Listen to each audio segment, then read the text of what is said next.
You're watching TelecomTV from the MEF 16 event in Baltimore.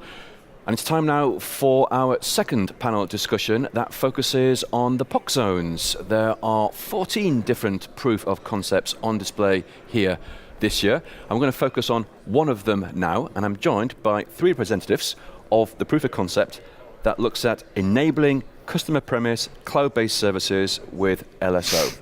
Gentlemen, thanks for joining us and talking this through with us. Perhaps I could start by introducing our panel, and if I can start on our far left. Great. Hi, I'm Keith Falter. I'm the Managing Director for our global SDN and NFV efforts. And amongst my responsibilities are putting together the solutions end-to-end, if you will, and then executing those with customers to spend a lot of time with our customers actually implementing. Thanks, Keith. And my name is Christopher Cullen. I work for InfoVista, Director of Product Marketing for their business services solutions. So essentially we're a software company. One of our key lines of business is service assurance.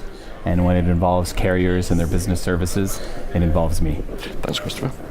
And I'm Glenn Swanson from Oracle Communications. I'm a Senior Principal Product Manager there, and my main responsibilities are in the service and network orchestration area. But Oracle has a set of products that span from the business application level all the way down into the network. Great. Well, nice to meet all three of you. Thank you. Nice to meet you. If we can just look at the whole premise of this particular proof of concept. Keith, perhaps if I can start with you. What's the rationale behind it? Why did we need such a PoC?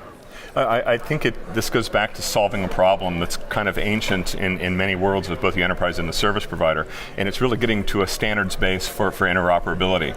It's been the number one problem, and it's a very expensive problem for both the service provider and enterprise community alike. Different sets of standards, different sets of protocols, lack of adherence to any meshing of those types of capabilities as well also. So it's interesting that a new and frontier technology has a chance to really solve what is a really, really old and very expensive problem in both the enterprise and the service provider today. Christopher? I think also it provides a safe environment, if you will, to try things out, to work together across multiple vendors, include open source components as well, and helps us, I think, learn from one another as well as learn from our champions, and then communicate what we've learned and get feedback from the marketplace, which is really important when we talk about being agile. If we all do our own things one at a time, we won't coalesce to that standard. Because Glenn, there's quite a few players in this PoC. There's a lot of companies participating. Yeah, it's one of the benefits of this PoC is it's very comprehensive. We build on network as a service. We add additional functionality. It goes all the way from a product, customer experience level, down to the network. It illustrates how we can extend the services that are deployed to the customer in an agile fashion. And I think the benefit of these types of PoCs for MEF is that we can drive some of the innovations, identify areas where the specs have to improve and the mature of the industry. So what are we all contributing? Maybe we can just talk about specific elements that we're contributing. So I think once again this is a perfect demonstration of a multi-vendor environment that would be very, very typical of what a service provider or an enterprise would encounter today. And the fact that there are multiple components for control, for orchestration, for customer edge units, in multiple ways in which they impact both the network and the transport layer, as well as also the customer experience and really enabling that. But once again, I'll pull this back around to I think we need to make sure that we associate multi-vendor in a multi-vendor environment within the service provider enterprise network as not being cost prohibitive, if you will. So these kind of standards bring it together, make it easier for companies to interface together. Christopher, what is it that you're contributing? Sure. Well, the main thing is obviously the end-to-end assurance, and that may sound simple, but if you look at, for example, the MEF's third network vision, it's built on three pillars: agility, orchestration, and assurance. And the reason is when you look at the third network, it's the ubiquity of the internet and the assurance of Carrier Ethernet 2.0. It's that assurance component that really is the differentiator. It's what adds the value to it. So we're doing the end-to-end service assurance of that network as a service. That's one component. The other component, of course, is all of this. I think we talk a lot about these, the sexy technology terms, SDN, NFV. but the sexy acronym in reality is P&L. It's about driving revenue. And one of the elements of this is the application visibility service, or application performance intelligence. So as part of all of the services we're doing in this proof of concept, through the catalog, you can enable application performance visibility through the network from a self-service portal to allow the enterprise business service customers to maximize the value of that WAN and understand, how they're consuming and using it. And they may move from there onto higher value services, which are part of the proof of concept.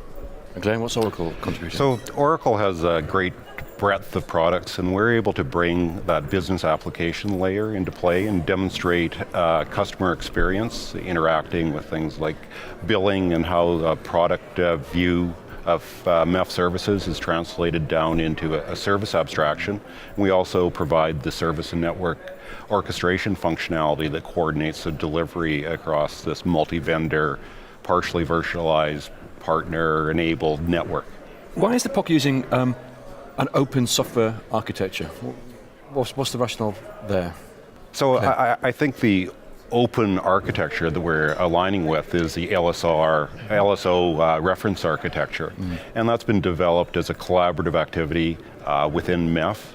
And so it has our input as a vendor, and it's also got service provider input that makes it a very adaptable, very pragmatic architecture to adopt. Does SD-WAN play a part here? Because this is something that we're hearing increasingly a lot about. Certainly the past 6 months, we seem to be hearing an awful lot about SD-WAN. Yeah, I think it's a really, really important and critical factor. And as a matter of fact, if we look at implementations that are occurring, kind of the first in the virtualization space, this is clearly where there's figures that are saying that up to 30% of the enterprise are already self-implementing on SD-WAN kind of technologies. There's a couple key tenets to that also, right? Number one, SD-WAN allows for kind of that DPI functionality and that ability to look at the application layer and provide the conscientious decisions that can either be controlled in an automated fashion or by the user themselves on what they're going to select to make sure the transport meets to the SLA, but also transport matches to the needs of the business as well too. So I think SD-WAN is a really, really key tenet to that, and it's fairly endemic across the network and its responsibilities, either in a centralized function or in a distributed function. In fact, the proof of concept itself literally provides two options when you think of connectivity. So yesterday it was presented top 5 differentiators of carrier Ethernet. Number 1 was coverage.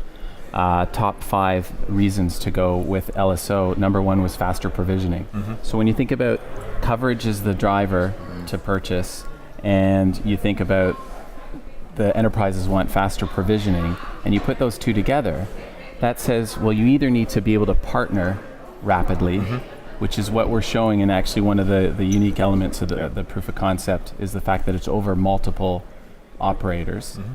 And if you don't do it that way, the other option is you SD-WAN enable a site that's remote on an internet. And so it gives the enterprise customer the flexibility to go either way, and hence the service provider can benefit by giving them the full choice. Has this been under development for some time, this PoC? Yeah, yes, it has been, and I think one of the just kind of reverting back very quickly, one of the underlying pieces with this also is MPLS and the networks and the platforms that are in place today are a very important asset, right? And so people want to sweat that asset as long as they possibly can. So SD-WAN also has been thought of for a really, really long time as the ability to keep revenues, to keep MPLS alive in the networks today, because it truly takes advantage. Yes, maybe there'll be some eroding revenues, in MPLS, but it keeps it alive as one of the practical choices. So people have been thinking for a long time about a way to keep an asset with a much higher value for a much more tangible time. And how does this all feed back into the MEF's work, and how can MEF and its members benefit from your conclusions, really? Chris, Dane, okay. Go for it. Okay, so I think some of the learnings that come out of this are the importance of the modeling that ties together a solution like this and enabling agility. The fact that we were able to take network as a service and add value-added service to it in an agile manner, that provides a lot of validation of the importance of catalog-driven architectures. It also demonstrates, to make this an automated flow-through process, the importance of the APIs, particularly between partners in an LSO architecture. That would be the interlude or the Sonata interface reference points. So what more can we learn, or what are our takeaways from the PoC? Sure, the other elements within LSO is what's called service operations functionality. And so you can think of some of the traditional elements of fulfillment and insurance as part of that. And as we've moved away in the industry from sort of an umbrella solution for everything to more of a best of breed plug and play approach. That's what all these APIs are about, so that service providers can make those decisions flexibly. So part of that is being able to communicate. And one of the things we're doing between the Oracle software and the InfoVista software, for example, is communicating the critical context of the elements of assurance. So you can have data, which doesn't do you any good till you turn it into information. Yeah. And a key part of the information is what service is it related to, and what customer is it related to. And sharing and synchronizing in real time on that information as that data is streamed in and then presented to the various stakeholders that need that information, or fed back into the system to change. So that's one element. If I can deliver, if I can deliver a second element, a little bit deeper, but there are. We've been doing a survey recently of people that work for carrier Ethernet providers, and close to 90% of them say the industry needs standards. Interestingly, there are standards published for that in 2012. In the same survey, 30% are unaware that such standards exist. So in this proof of concept, with the ADVA, who's part of it as well, we are actually demonstrating those standard metrics and the value of those standards, because it's not about having a standard, it's about having adoption of the standard, and that's a key element of this proof of concept. Right, and Keith, final question to you then. Where do we go from here? What else can we learn, and do we take it further? I think there are further steps to be made. Standardization of interface types, right? We're going to ask APIs to do a lot of what the legacy type of interfaces are doing today. And so, how do we do that to make sure that not only we're making the right choices, but the choices make economic sense as well also? It's a big conversion that we're going to have to do, and hopefully the standards that we create will help the providers and the enterprises to absorb a lot of those costs, because they'll force some of the costs back down to us, the vendors and the providers, to play together much better. And I think that's a perfect example of what LSO has begun to provide, and really the next steps. Fascinating. Well, Keith, Glenn, and Christopher, thank you all very much indeed. Thank you.